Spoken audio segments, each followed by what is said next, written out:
adjusted his as he entered the Galactic Military Academy's xenobiology classroom. The vast chamber buzzed with conversations in dozens of languages, creating a symphony of clicks, growls, and harmonic tones. As the only human in advanced predator behavior analysis, he had grown accustomed to the stares that followed his every movement. The instructor, Professor, stood at the front with his intimidating 8-foot frame covered in midnight blue scales. His reptilian eyes swept across the classroom as students settled into their seats. Chose his usual spot in the back corner, hopping to avoid unnecessary attention.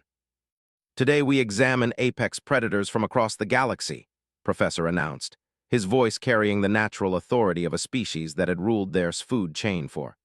"We will analyze hunting patterns, pack dynamics, and territorial behaviors that have shaped civilizations." A low rumble of excitement rippled through the classroom. The students, with their wolf-like features, exchanged knowing glances. They clicked their mandibles in anticipation. Even the normally stoic crystalline beings seemed to vibrate with interest. Opened his and prepared to take notes, but he noticed several students turning to look at him. Whispered conversations started spreading across the room like wildfire. He recognized some of the words being spoken in Galactic Standard. "Look at the soft skin trying to learn about predators. Humans aren't even proper omnivores, they're glorified gatherers. I heard they needed tools just to catch fish." Professor activated the holographic display, showing a massive creature with razor-sharp claws and teeth designed for tearing flesh. The Arcturus shadow bear represents the pinnacle of solitary hunting evolution, standing 12 feet tall, weighing over 2 tons, capable of crushing starship hull plating with their bite. The class leaned forward in fascination. Several students made sounds of appreciation, deep growls from the sharp clicks from the harmonic resonances from other species. These were sounds had learned to recognize as expressions of predatory admiration. Then it started. A student named turned toward and let out a low, mocking growl. It was clearly meant as a joke, the kind of sound a real predator might make when encountering something pathetic. Several other students chuckled, the sound varying based on their species, but all carrying the same mocking undertone. "Perhaps the human would like to demonstrate how his species hunts," said loud enough for half the classroom to hear. "I'm sure we'd all love to see the famous human persistence hunting technique." Felt heat rising in his cheeks, but kept his eyes on his. He had learned that responding to these provocations usually made things worse. Another student, named On, joined in by making exaggerated clicking sounds that mimicked the noise humans made when calling to domesticated animals. "Here, soft skin, here, come get your processed nutrients." The mockery spread across the classroom like a virus. Soon, students from multiple species were making their versions of predatory sounds, growls, roars, chittering, and harmonic howls. But they were all deliberately weak, pathetic versions meant to represent what they thought human, predatory behavior might sound like. Professor noticed the disturbance, but seemed more amused than concerned. As a member of one of the galaxy's most feared predator species, he likely found the situation entertaining rather than problematic. Continued taking notes, his stylus moving across the screen with perhaps more force than necessary. He had endured 3 years of this treatment at the Academy. As the first human to be accepted into the advanced xenobiology program, he had expected challenges, but the constant mockery still stung. "The shadow bear's hunting strategy relies on ambush tactics," Professor continued, seemingly oblivious to the ongoing harassment. "They wait motionless for hours, even days, before striking with devastating speed and precision." More mocking sounds echoed through the classroom. A group of crystalline beings created a discordant harmony that sounded like broken glass, their version of what they imagined human, predatory calls might be. "I bet humans need maps to find their own food sources," whispered aloud enough for to hear. "Their ancestors probably begged other species to hunt for them," added another student. His grip tightened on his stylus. 3 years of this. 3 years of being treated like a curiosity, a joke, an evolutionary mistake that had somehow stumbled into sentience, and the other students saw him as living proof that not all sapient species were created equal. The irony wasn't lost on him. Here he was, in a classroom full of beings from species that had dominated their respective worlds through natural selection, and they couldn't understand why he was even allowed to study alongside them. To them, Humans were soft, weak, tool-dependent creatures who had somehow lucked into technology. Professor moved on to the next holographic display. The nebula stalkers of the Andromeda cluster represent pack hunting perfection. These creatures coordinate across vast distances using subsonic communication, herding their prey across entire continents. The classroom's attention shifted to the new display, but the mocking didn't stop. If anything, the discussion of pack hunters seemed to inspire new forms of derision. Humans probably couldn't even coordinate a hunt for fruit, said with a growling laugh. Their idea of pack hunting is probably standing in line at food dispensers, added on. Tried to focus on the lecture content. The nebula stalkers were fascinating creatures. Their ability to coordinate across hundreds of miles using infrasonic calls was a remarkable evolutionary adaptation.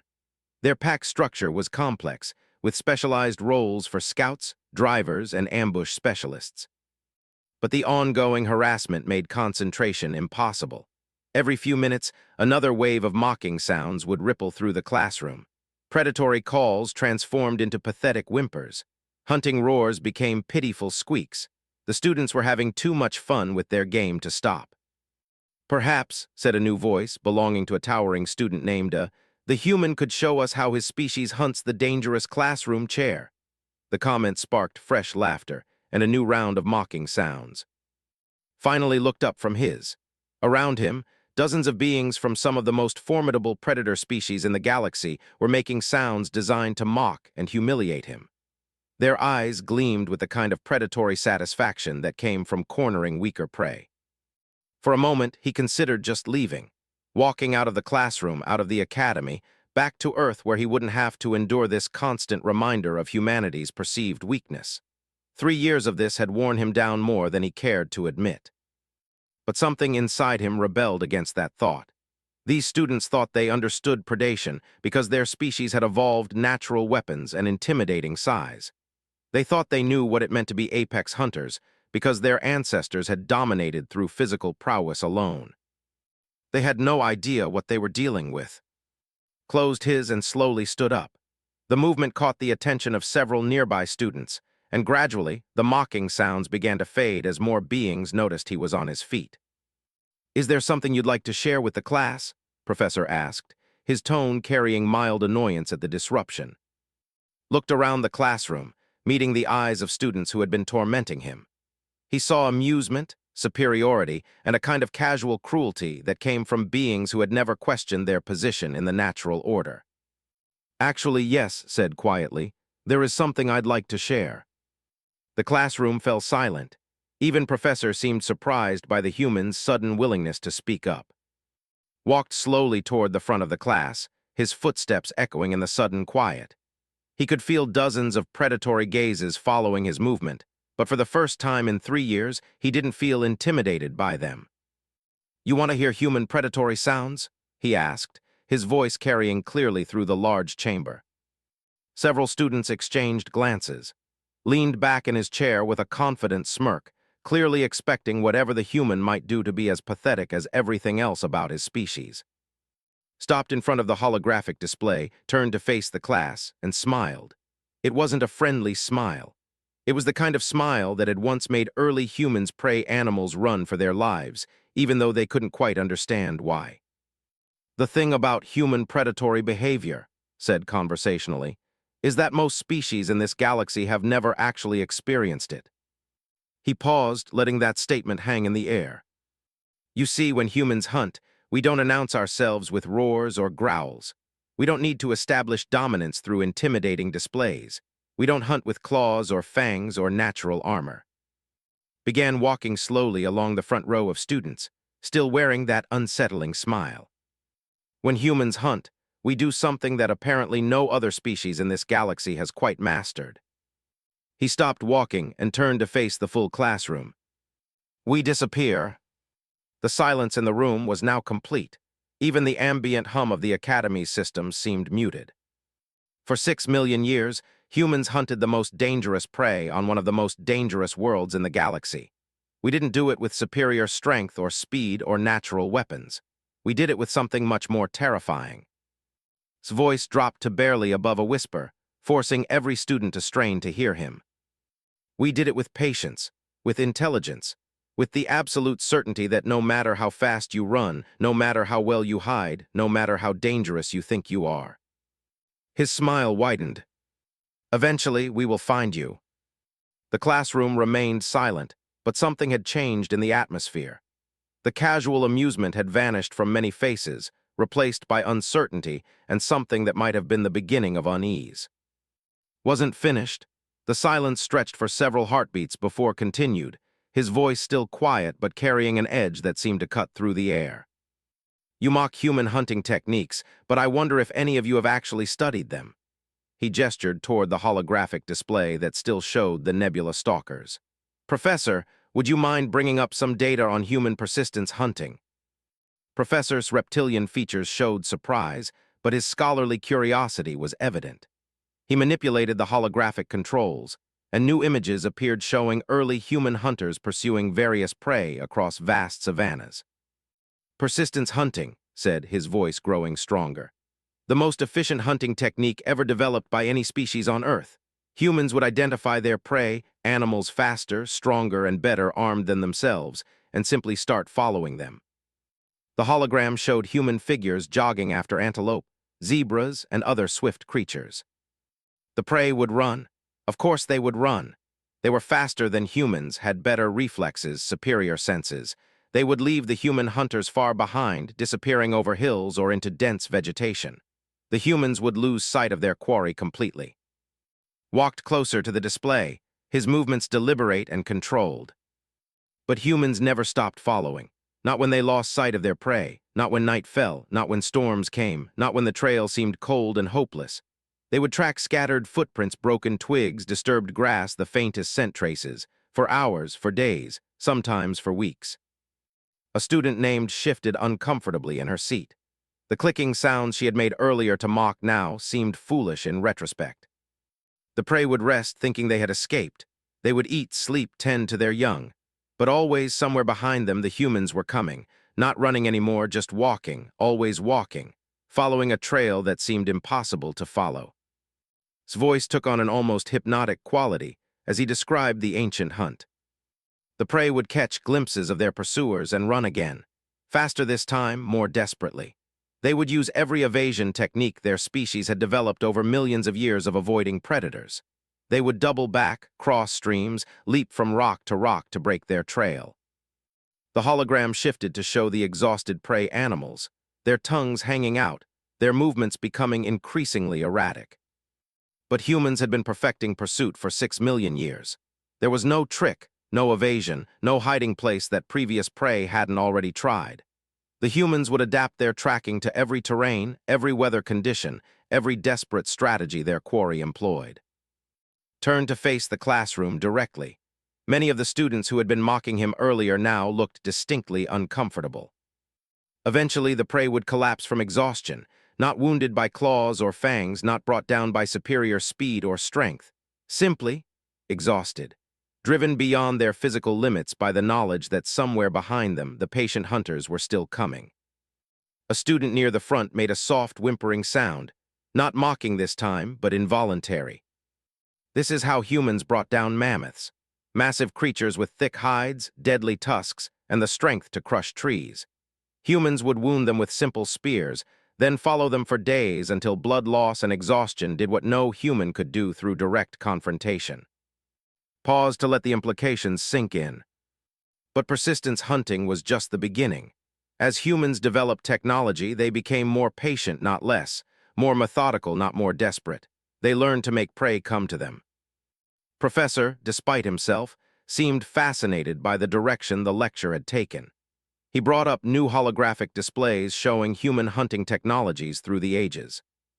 Humans developed traps, not simple snares or pitfalls, but complex mechanical devices that could lie dormant for months, waiting for the perfect moment to strike.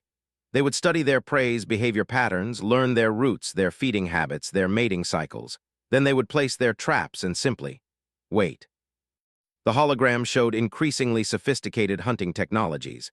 Deadfalls, spring traps, funnel traps that herded entire groups of animals into killing zones.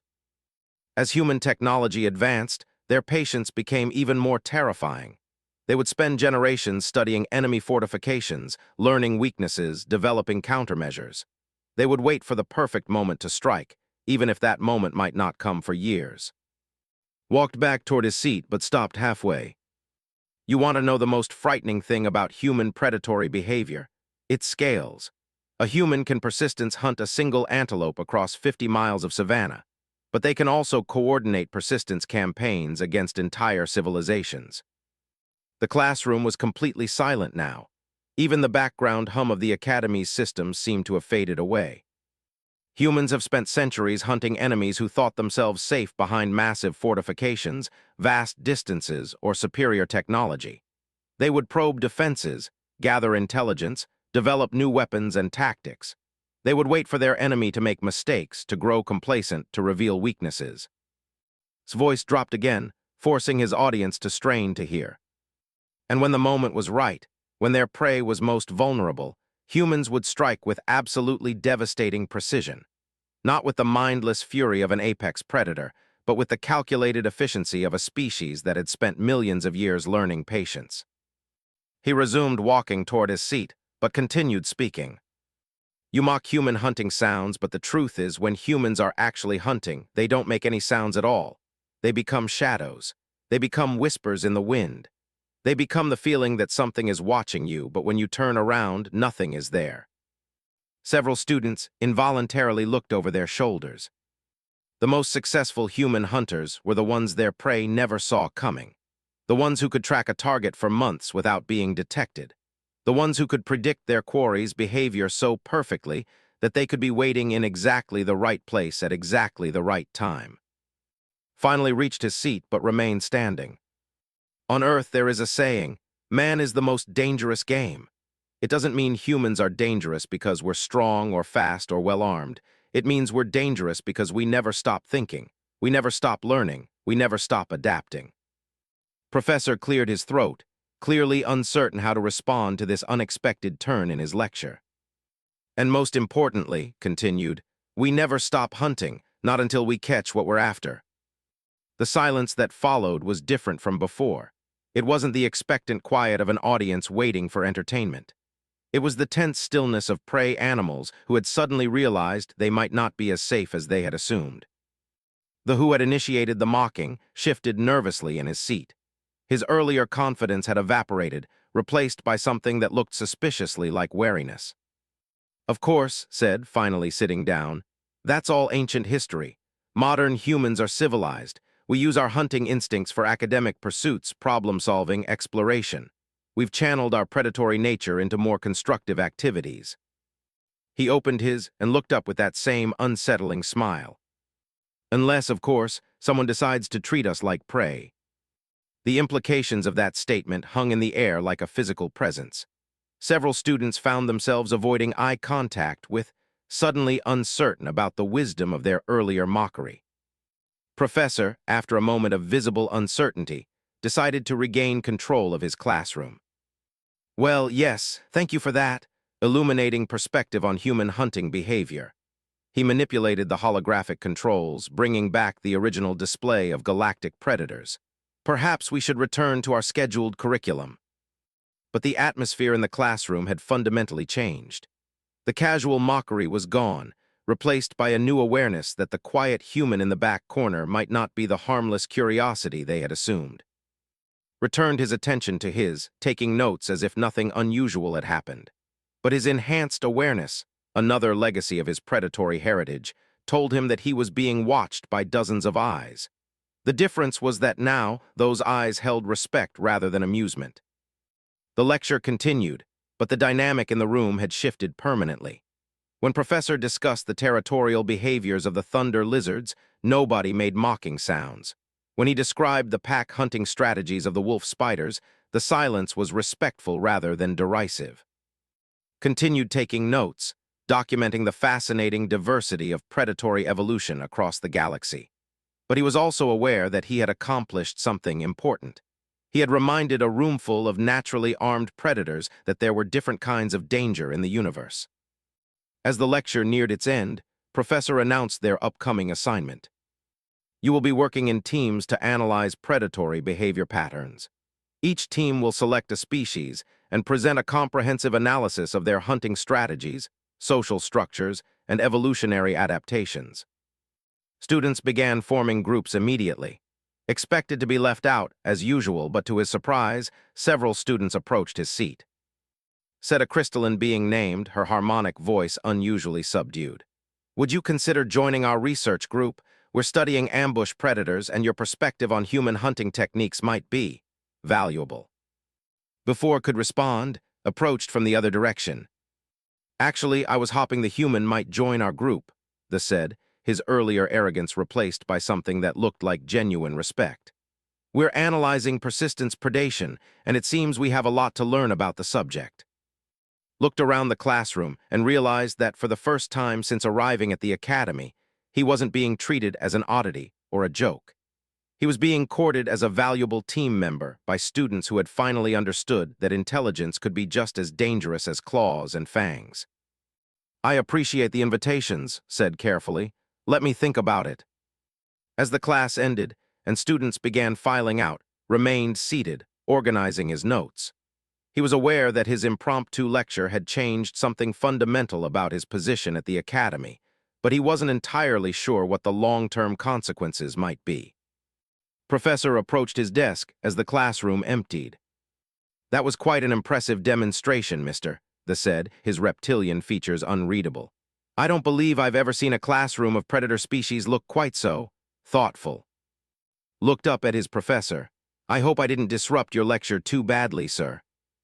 "On the contrary, you provided exactly the kind of practical insight that makes academic theory meaningful." Professor paused. "Though I do hope you'll be careful. You've reminded some very dangerous beings that humans shouldn't be underestimated. That kind of attention can be complicated." Stood up and shouldered his pack. "Respectfully, Professor, I've been dealing with complicated attention for 3 years. At least now it's based on understanding rather than ignorance." As he headed for the door, Professor called after him. "Mister, for what it's worth, that was the most accurate description of persistence predation I've ever heard. Even the xenobiology textbooks don't capture the psychological dimension as clearly as you just did." Paused at the doorway and turned back. "Thank you, sir, though to be honest, I wasn't describing it from textbooks." He left the classroom, and Professor stood alone among the empty seats, contemplating the implications of that last statement. Outside in the corridor, walked toward his next class, aware that other students were watching him with new eyes. Some looked curious, some respectful, and a few looked genuinely wary. For the first time since arriving at the academy, felt like he belonged there. Not as a curiosity or an exception, but as exactly what he had always been, a representative of one of the most successful predator species in the galaxy. The mocking sounds had stopped. The real education was just beginning. 3 days after his impromptu lecture, the academy buzzed with unusual activity. Word had spread through the student body about the human who had silenced an entire predator behavior class without raising his voice. The story had grown in the telling, as stories often do, but the core truth remained. The quiet human in the corner had reminded everyone that appearances could be deceiving. Noticed the change immediately. Students who had previously ignored him now nodded respectfully when they passed in the corridors. Others watched him with barely concealed curiosity, as if seeing him for the first time. A few kept their distance entirely, which found almost as satisfying as the newfound respect. The most significant change came from an unexpected source. Commandera, the Academy's senior combat instructor, approached as he finished his morning physical training session. The warrior stood nearly 9 feet tall, her 4 arms ending in hands that could crush steel, her exoskeleton bearing scars from countless battles across the galaxy. "Cadet," she said, her voice carrying the authority of someone accustomed to absolute obedience. "Report to Combat Training Bay 7 after your classes today. Full gear." Looked up at the towering instructor. "May I ask why, Commander?" Commander's mandibles clicked in what might have been amusement. "Word has reached me that you provided an interesting lecture on human hunting techniques. I'm curious to see if the reality matches the reputation." She turned and walked away without another word, leaving to wonder what exactly he had got himself into. The rest of the day passed in a blur of classes and speculation. His fellow students seemed to sense that something significant was happening. during their xenobiology lab session, approached him again about joining their research group. "We've been discussing your presentation," the crystalline being said, her harmonic voice carrying undertones of excitement. "The way you described human persistence hunting, it suggests psychological warfare on an evolutionary scale. We'd like to explore that concept further." Considered the offer carefully. Working with a team would be beneficial for his academic standing, but it would also mean revealing more about human capabilities than he had originally intended. "What exactly would you want me to contribute?" he asked. "Case studies," replied immediately. "Specific examples of human hunting techniques, both historical and modern. We want to understand how your species adapted their predatory instincts to different environments and technologies." Before could respond, joined their conversation. This manner had changed dramatically since the incident in Professor's class, where once he had displayed casual arrogance, he now showed genuine deference. "I've been researching human military history," said, his voice lacking its previous mocking tone. "The patterns you described in class appear in human warfare across thousands of years. The way your species conducts campaigns, the patience you show in siege warfare, the persistence in pursuing objectives across vast distances and time periods." Felt a flicker of unease. He had intended to earn respect, not to expose humanity's strategic capabilities to potential rivals or enemies. "It's ancient history," he said carefully. "Humans have moved beyond primitive hunting behaviors." "Have they?" asked a new voice.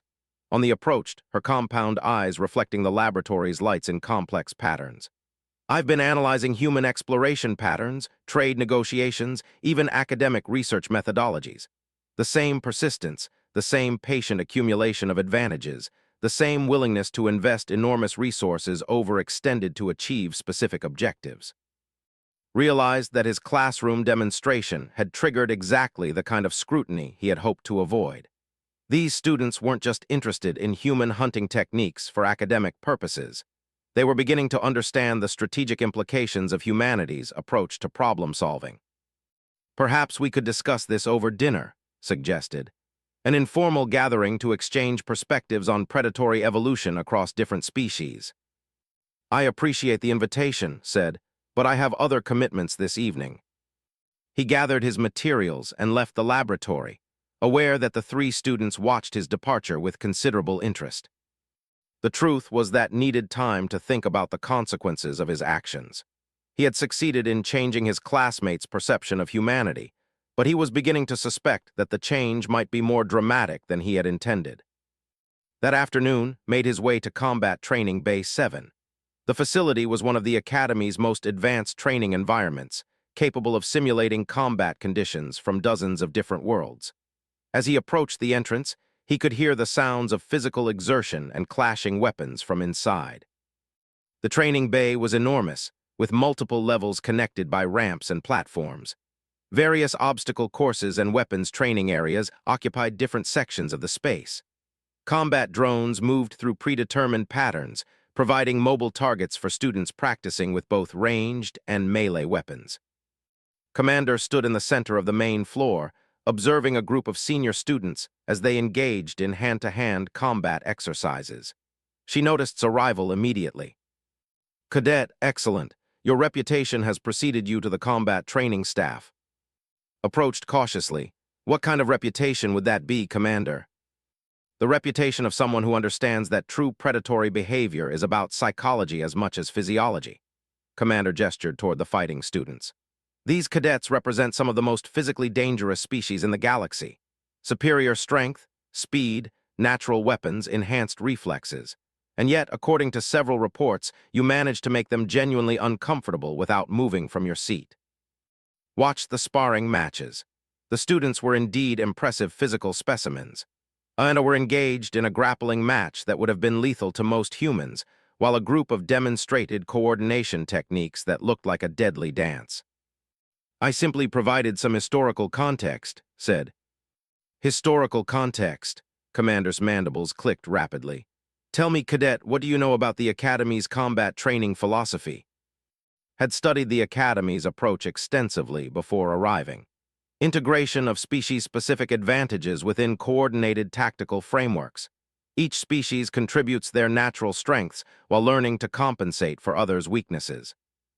Correct, and what role do you think humans play in that framework? Had wondered about that question for 3 years. Honestly, Commander, I'm not sure.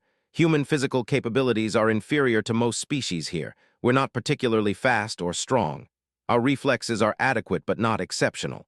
We don't have natural weapons or enhanced senses. And yet, Commander said, walking toward a weapons rack, human military forces have never lost a major engagement against galactic opposition. In fact, they've never been seriously challenged. She selected a standard academy training weapon, a multi-purpose energy staff capable of both ranged and melee combat, and offered it too. I'd like to see a demonstration of human combat techniques. Accepted the weapon reluctantly. Commander, I should mention that I'm not trained in military combat. I'm a xenobiology student. I'm aware of your academic focus. I'm also aware that every human who enters military service, regardless of their specialty, undergoes combat training that produces remarkably consistent results. Commander selected her own weapon, a massive two-handed blade designed for her species' four-armed physiology. Humor me. Activated the training weapon and checked its settings.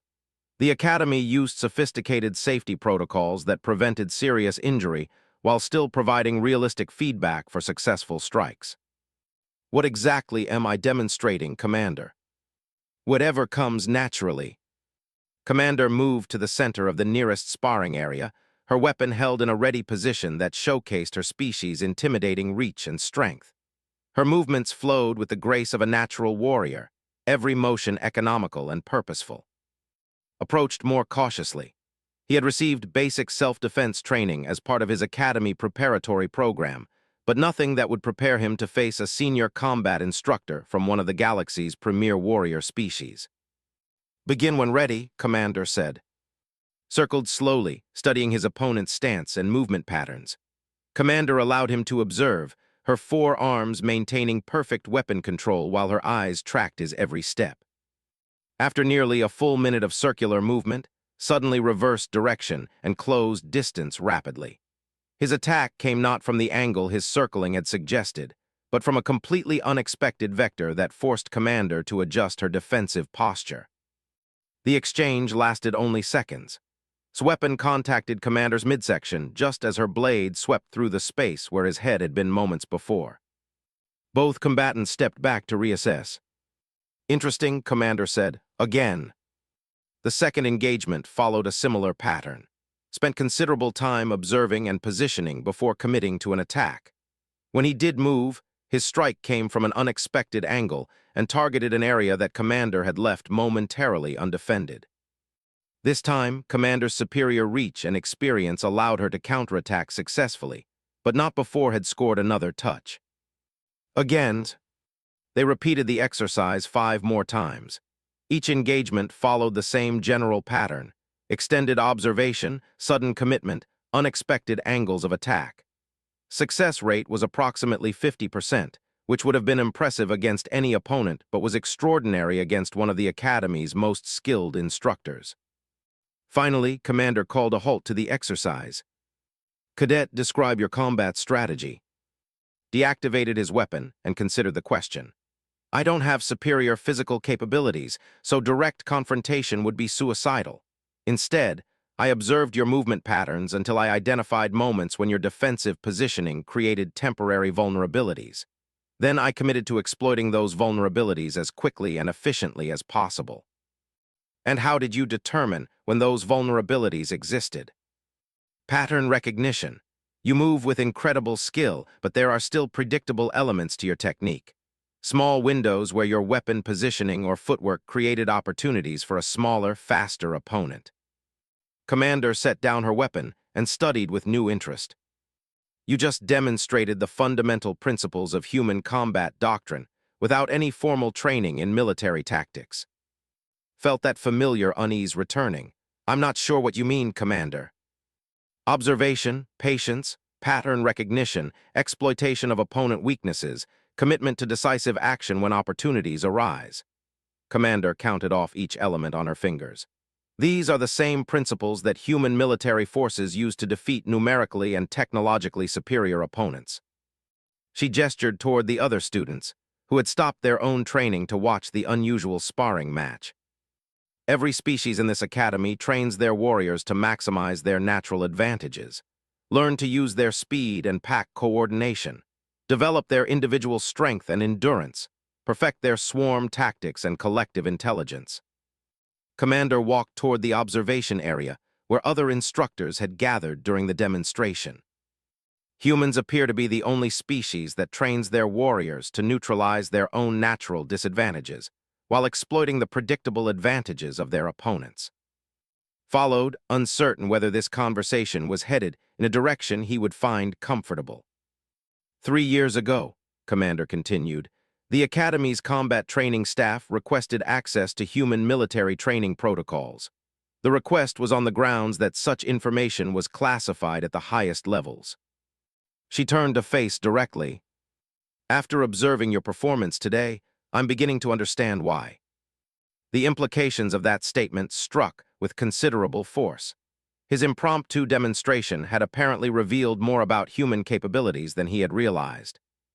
Commander, I think you might be overestimating. Am I? Commander interrupted. You just held your own against a senior combat instructor using nothing but untrained instincts and basic weapon familiarity. You demonstrated tactical thinking that most of our advanced students struggle to master after years of intensive training. She paused to let that information sink in. And according to your academic records, you're considered academically gifted but physically unremarkable by human standards. Realized that he had made a serious miscalculation. His goal had been to earn respect from his fellow students, not to expose fundamental aspects of human military doctrine to the Academy's staff. I should return to my quarters, he said. I have studying to do for tomorrow's classes. Of course, Commander agreed. But Cadet, I think you'll find that your fellow students' interest in human capabilities has only just begun. As left the combat training bay, he could feel multiple sets of eyes following his departure. The Academy's central library at night was a different world from its daytime bustle. Vast reading chambers that normally echoed with discussions in dozens of languages now held only the soft whisper of air recycling systems and the occasional click of someone working at data terminals. Had chosen this time deliberately, hopping to conduct his research without attracting the attention that seemed to follow him everywhere since his demonstrations. He had been investigating galactic military history for 3 hours, trying to understand the broader context of human involvement in interstellar affairs. The results were both fascinating and deeply troubling. According to official records, humanity had been contacted by the Galactic Federation 17 years ago. The initial diplomatic exchanges had been cautious but positive, leading to educational and cultural exchange programs. The Academy's acceptance of human students was part of a broader initiative to integrate Earth into the galactic community. But the military records told a more complex story. Discovered references to human strategic consulting in multiple recent conflicts. The rebellion, which had lasted 8 years and claimed millions of lives, had been resolved within 18 months after human advisors were brought in. The border dispute, a territorial conflict that had simmered for decades, had ended in a negotiated settlement that heavily favored the human-advised side. Most intriguing were the references to something called Protocol 7, which appeared to be activated whenever human forces were directly threatened. The details were heavily classified, but the results were consistent. Conflicts involving human personnel ended quickly and decisively, usually with minimal human casualties. Fascinating reading. Looked up from his terminal to find himself facing a being he had never seen before. Tall, slender, with features that seemed almost human except for the slightly elongated limbs and the eyes that held too much intelligence. "I'm sorry, do we know each other?" asked. "Not formally. I'm Dr. Eth from the Academy's Strategic Studies Department. I've been following your recent activities with considerable interest." Doctor took a seat across from without invitation. Her movements were fluid, suggesting either natural grace or extensive combat training. "You've been researching human military involvement in galactic affairs. Might I ask why?" Saved his work and closed the terminal. "Academic curiosity. I wanted to understand humanity's role in the broader galactic community." "And what have you discovered?" That human involvement in military affairs is more extensive than generally known, and significantly more effective than would be expected from a recently contacted species. Doctor leaned back in her chair, studying with those unnervingly intelligent eyes. Tell me, Cadet, what do you know about your own planet's military doctrine? Felt the familiar unease that seemed to accompany any discussion of human capabilities. Very little. I'm a civilian academic, not a military specialist. But you demonstrated remarkable tactical understanding during your session with Commander, and your classroom presentation showed deep insight into human predatory psychology. Realized that his activities were being monitored and analyzed by beings far more sophisticated than his fellow students. I don't understand what you're getting at, Doctor. The Academy serves multiple purposes, she said, her voice taking on a lecturing tone. Educational advancement, cultural exchange, diplomatic engagement, but it also functions as an intelligence-gathering operation. Kept his expression neutral, but internally he felt a chill. Every species that joins the Galactic Federation sends their most promising young minds to the Academy. In the process of education, those minds reveal the fundamental characteristics of their species' approach to problem-solving, conflict resolution, and strategic thinking. Doctor gestured toward the library around them. We learn about pack dynamics by observing how their students form social groups. We understand collective intelligence by studying their research methodologies. We assess individual capabilities by monitoring their academic performance. And what have you learned about humans? Asked, though he wasn't certain he wanted to hear the answer. That your species is unlike anything we've encountered in the galaxy. Doctor stood and walked to a nearby window that looked out over the Academy's sprawling campus. Most species develop along predictable evolutionary pathways. Environmental pressures create specific adaptations. Predators develop enhanced physical capabilities. Prey species develop superior senses or defensive mechanisms. Intelligence typically emerges as a secondary characteristic to support primary survival traits. She turned back toward. Humans appear to have developed intelligence as their primary survival trait, then used that intelligence to simulate every other evolutionary adaptation they lacked. Remained silent, uncertain how to respond to this analysis. Your species compensated for inferior physical strength by developing tools and weapons. You overcame limited speed and endurance through persistence hunting and strategic thinking. You dealt with inadequate natural defenses by creating armor and fortifications. Doctor returned to her seat. But most remarkably, you developed the ability to predict and counter the natural advantages of other species. Human military history is filled with examples of inferior forces defeating superior opponents through tactical innovation and strategic patience. Decided to test Doctor's knowledge. If human capabilities are so impressive, why was first contact handled as a diplomatic outreach rather than a military concern? Doctor smiled, and the expression was not entirely reassuring. Who says it wasn't a military concern? The decision to integrate humanity into the Academy system rather than treat Earth as a potential threat was made at the highest levels of Federation leadership after extensive deliberation. She paused to let that information register. The prevailing view was that humans could become either the Federation's most valuable allies or its most dangerous enemies.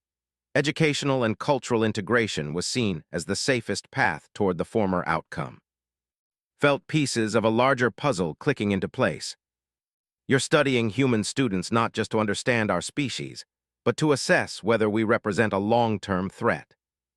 Very good, and what have your own demonstrations taught us? Consider the question carefully. That humans adapt quickly to new environments and challenges. That we identify patterns and exploit weaknesses instinctively. That we don't rely on physical intimidation to establish dominance. Precisely, and perhaps most importantly, that individual humans display these characteristics even without formal training or conscious awareness of their strategic significance. Doctor activated a personal data device and showed a series of performance evaluations.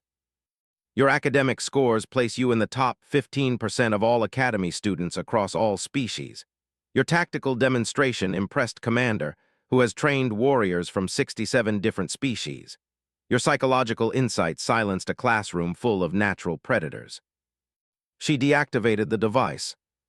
And according to human academic standards, you're considered intelligent but not exceptional, which raises fascinating questions about what exceptional humans might be capable of. Realized that his efforts to gain respect had inadvertently exposed humanity to exactly the kind of scrutiny that could prove dangerous for his entire species. What happens now? He asked. Now you have a choice. You can continue your studies as a civilian academic, knowing that your every action will be analyzed for strategic intelligence. Or you can accept a transfer to the Academy's Strategic Studies program, where you would receive advanced training in galactic affairs and political analysis. And why would I want to do that? Doctor's expression became serious. Because, Cadet, there are factions within the Galactic Federation that view humanity's potential with considerable alarm. Your species' rapid technological advancement, combined with your unique approach to problem-solving, has created significant anxiety among established powers. She leaned forward. The Academy's integration program has been humanity's primary protection against those factions. As long as human students demonstrate that your species can be educated, civilized, and integrated into galactic society, the diplomatic approach remains viable.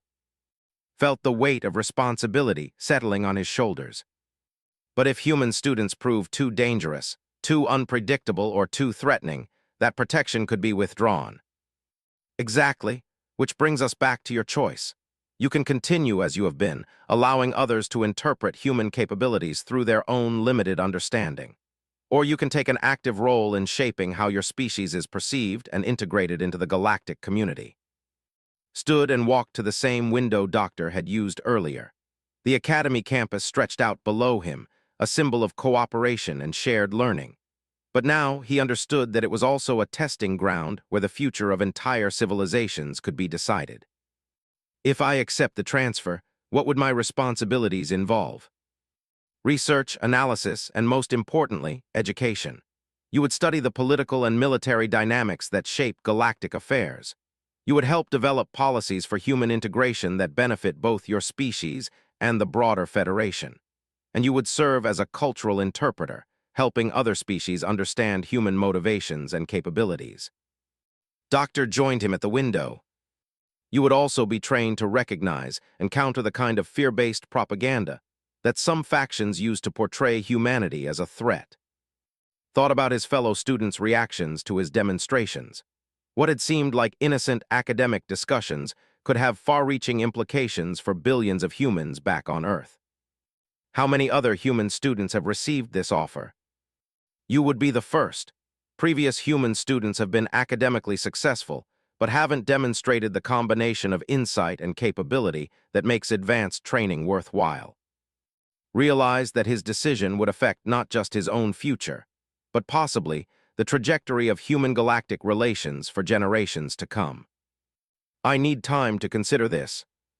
Of course, but I should mention that your recent activities have accelerated certain political processes. There will be a formal review of human integration policies within the next 6 months. Your participation in the Strategic Studies program could significantly influence that review. Doctor gathered her materials and prepared to leave. One final thought, Cadet. Your species has spent millions of years learning to survive in a dangerous world through intelligence, adaptability, and strategic thinking. The galaxy is also a dangerous place, filled with species that have their own survival priorities. She paused at the edge of the reading area. The question is whether humanity will apply those same survival skills to galactic politics, or whether you'll assume that academic achievement and good intentions are sufficient protection against beings who view your species as competition for resources and influence. As Doctor disappeared into the library's darkened corridors, remained at the window, staring out at the Academy campus and contemplating the implications of her words. His simple goal of earning respect from his classmates had evolved into something far more complex and consequential. He was no longer just a student trying to fit in. He had become a representative of humanity's potential, whose actions could influence the fate of his entire species. The predator sounds that had mocked him in the classroom seemed trivial now, compared to the real dangers that lurked in the political currents of galactic civilization. 6 weeks after his conversation with Doctor, stood before the Academy's review board in the formal chambers reserved for the most important administrative decisions. The room was designed to impress and intimidate, with high vaulted ceilings and seating arranged to ensure that anyone addressing the board would feel the weight of institutional authority. The board consisted of 7 beings representing the most influential species in the Galactic Federation. At the center sat Director Oss, a massive whose crystalline exoskeleton caught and reflected the chamber's lighting in complex patterns. To his right, Commander occupied her position as the Academy's senior military representative. The other members included species recognized from his studies: a strategic analyst, a diplomat, a collective consciousness node, an academic administrator, and Doctor. Had spent the previous 6 weeks in an intensive program that Doctor had designed specifically for him. The curriculum covered galactic political history, psychology, strategic analysis, and most importantly, the delicate art of cultural interpretation. He had learned more about the true nature of galactic civilization in 6 weeks than in his previous 3 years at the Academy. The most sobering revelation had been the discovery that humanity's integration into the galactic community was far from certain.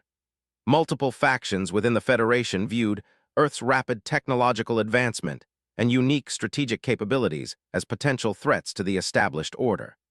The Academy's human student program was as much an evaluation process as it was an educational opportunity. "Cadet," Director Oss began, his voice resonating with harmonics that made the chamber's walls vibrate slightly. "You have requested a formal hearing to address concerns about human integration policies. The board has agreed to hear your presentation." Activated his holographic display and began what might be the most important presentation of his life. "Honorable directors, I come before you today not just as a student seeking academic advancement, but as a representative of humanity requesting fair consideration for my species' place in the galactic community." The holographic display showed Earth as viewed from space, a blue and green sphere that looked remarkably peaceful compared to the harsh worlds that had produced most galactic civilizations. 6 weeks ago, I was a xenobiology student whose greatest concern was earning respect from classmates who mocked human capabilities. Today, I understand that the mockery I experienced was a microcosm of broader prejudices that could determine whether my species survives contact with galactic civilization. Gestured toward the display, which now showed human cities, forests, and oceans. Earth is a death world by galactic standards. Extreme weather patterns, geological instability, aggressive predators, and constant environmental challenges that would defeat most species before they achieved sentience. The display shifted to show human evolutionary history. Humans didn't survive these challenges through superior physical characteristics. We survived by developing intelligence as our primary evolutionary advantage, then using that intelligence to overcome every other limitation we faced. Could see that he had the board's attention. Even the node, which typically maintained collective focus on multiple simultaneous discussions, appeared to be concentrating solely on his presentation. This evolutionary path produced a species with unique strategic capabilities. We learned to compensate for weakness through technology. We developed persistence as a survival trait. Most importantly, we learned to predict and counter the advantages of stronger, faster, better-armed opponents. The display now showed examples of human military history, carefully selected to demonstrate tactical innovation rather than aggressive capability. Some have interpreted these characteristics as evidence that humanity represents a threat to galactic stability. I argue that they actually represent humanity's greatest potential contribution to the galactic community. Change the display to show recent galactic conflicts and their resolutions. Every major conflict resolution in which humans have participated has resulted in faster, less costly, and more stable outcomes than purely conventional approaches. Human advisors have helped end wars that had persisted for decades. Human diplomatic techniques have resolved territorial disputes that had seemed intractable. Director Oss leaned forward. "And you attribute these successes to uniquely human capabilities." "I attribute them to humanity's evolutionary experience with asymmetric problem-solving." When you spend millions of years learning to defeat opponents who are stronger, faster, and better armed than yourself, you develop approaches to conflict that other species find difficult to predict or counter. The analyst spoke for the first time. But those same capabilities could be turned against the Federation if human interests diverge from galactic interests. Had anticipated this concern. Respectfully, Director Ash, that argument could be applied to any species with significant military capabilities that could use their pack coordination against Federation interests, that could use their strategic intelligence for destructive purposes. The collective could choose to withdraw cooperation at critical moments. He paused to let the implications sink in. The difference is that those species developed their capabilities for conquest and dominance. Humans developed our capabilities for survival against overwhelming odds. There's a fundamental difference in mindset that makes humans natural problem solvers rather than empire builders. Doctor activated her own display. Cadet, you've had access to classified information about galactic politics for the past 6 weeks. Based on that information, how would you characterize the current political climate regarding human integration? Took a deep breath. This was the question he had been preparing for since beginning the advanced program. The galaxy is afraid of us, he said simply. Not because of anything we've done, but because of what we might be capable of doing. The chamber fell silent. It wasn't often that someone addressed the review board with such directness. Fear is a natural response when encountering something unprecedented. Humanity represents the first species to achieve galactic-level technology through pure intelligence rather than physical dominance or environmental advantage. That makes us unpredictable by conventional standards. Gestured toward the board members. Every species represented here achieved interstellar capability by leveraging their natural evolutionary advantages, used their crystalline matrix computing abilities, applied their individual strength and endurance to engineering challenges, employed their strategic intelligence for technological development. The display showed the evolutionary pathways of various galactic species. Humans achieved the same results through adaptation and persistence. We overcame every natural disadvantage through intelligent application of resources and strategic thinking. From a galactic perspective, that makes us either extremely valuable allies or extremely dangerous enemies. Commander spoke up. And which do you believe humanity should be? Neither, replied immediately. I believe humanity should be partners. The display changed to show collaborative projects between different species. The galaxy's greatest challenges require diverse approaches and capabilities. Climate management, resource allocation, conflict resolution, technological development. These are complex problems that benefit from multiple perspectives and methodologies. Walked closer to the board's seating area. Humanity offers a unique perspective precisely because our evolutionary path was different. We can contribute solutions that other species might not consider, approaches that leverage intelligence and persistence rather than natural advantages. Director Oss exchanged glances with other board members. And what would you propose as the framework for this partnership? Expanded educational exchange, joint research initiatives, collaborative problem-solving projects, and most importantly, transparent communication about human capabilities and limitations. Activated a new section of his presentation. The Academy's current human integration program has been successful in demonstrating that humans can be educated and civilized according to galactic standards. But it hasn't addressed the fundamental question of how human strategic capabilities can be channeled constructively. He displayed a proposed curriculum that he had developed with Doctor's guidance. I propose establishing a formal cultural strategic studies program that would train human students to serve as interpreters and advisors for cooperation. Rather than hiding human capabilities or treating them as threats, we should develop them as resources for addressing galactic challenges. The node spoke in its characteristic harmonic chorus. This proposal assumes that human capabilities can be controlled and directed toward Federation objectives. What assurance can you provide that human graduates wouldn't use their training for purely human benefit? Had expected this question as well. The same assurance that exists for graduates from any other species, shared investment in galactic stability and prosperity. He changed the display to show economic and social data from Earth. Humanity has already demonstrated commitment to galactic integration through participation in trade agreements, cultural exchanges, and diplomatic protocols. Our planet's resources are increasingly dependent on galactic markets, and our population's future depends on peaceful coexistence with other species. Returned to the center of the chamber. But more fundamentally, the question assumes that human nature is inherently more selfish or aggressive than other species. I would argue that our evolutionary history actually makes us more likely to seek cooperative solutions, because we learned long ago that survival often depends on forming alliances with stronger partners. Doctor stood up.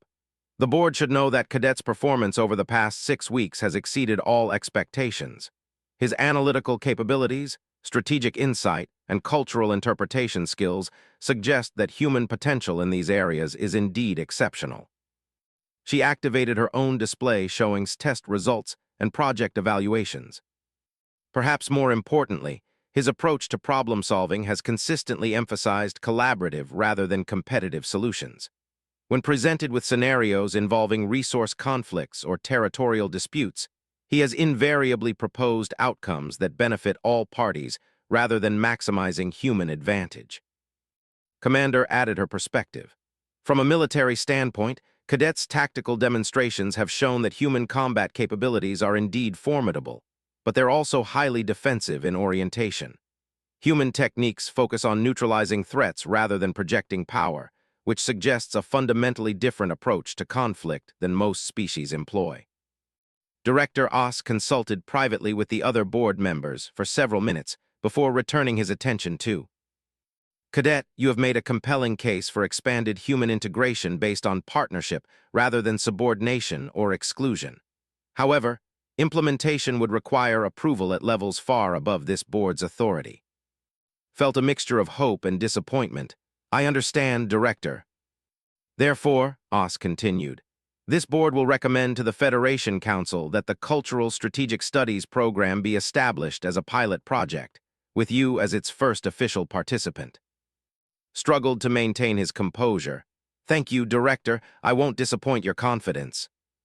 Furthermore, Doctor added, the board authorizes the recruitment of additional human students for this program, pending approval of selection criteria and curriculum standards. As the formal session concluded and board members began filing out of the chamber, Commander approached. Congratulations, Cadet.